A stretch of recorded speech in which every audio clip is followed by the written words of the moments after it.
Hello, hello, hello. So, I have a question for you today. Is it possible to go beyond high performance?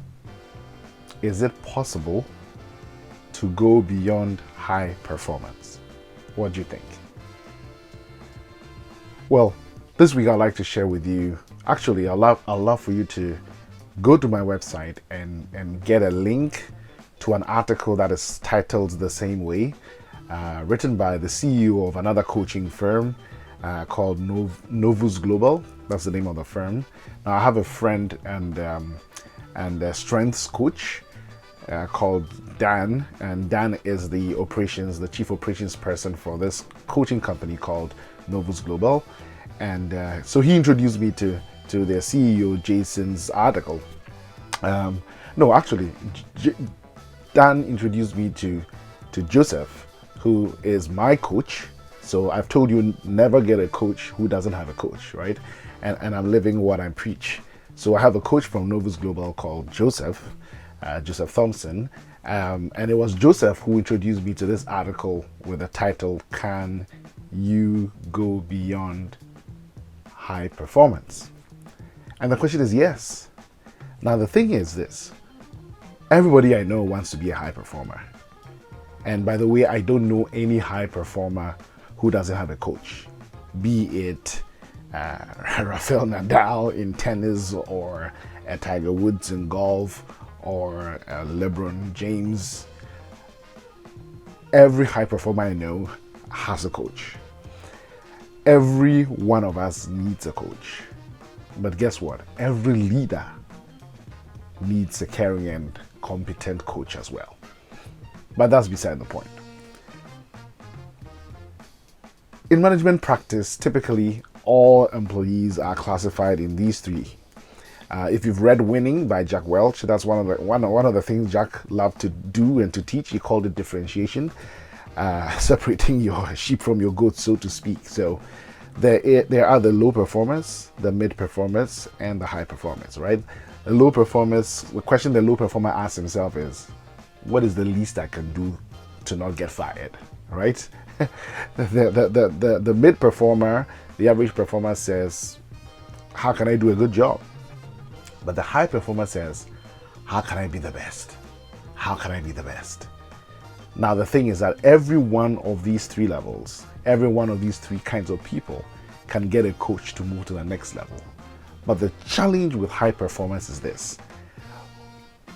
High performance get stuck because they look around them and they are the best, or among the best, right? My dad went to a school at this other college that has the motto Vel Primus, Vel Cum Primus, which is Latin for either the first or with the first.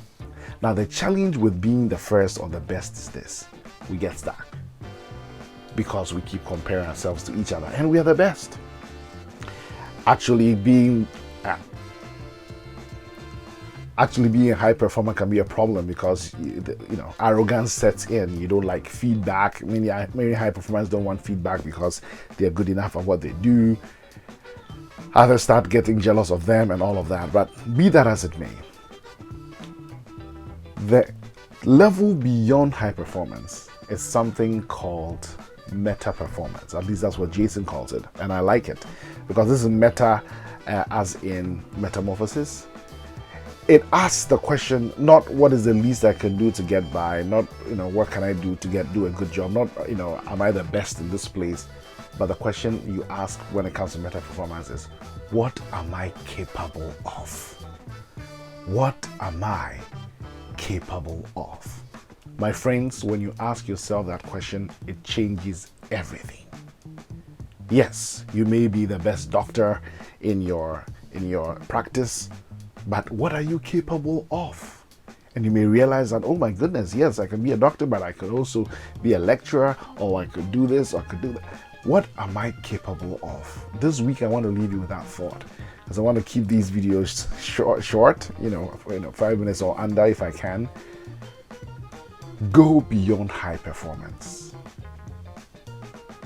Go ahead into meta performance. And the reason why we use the word meta is because You've got to ask yourself, how do I need to change? What sort of person do I need to become to be capable of what I feel I am capable of? How do I need to change and transform? And that is why, if high performance need a coach, guess what? To have meta performance, you definitely need a good and competent coach.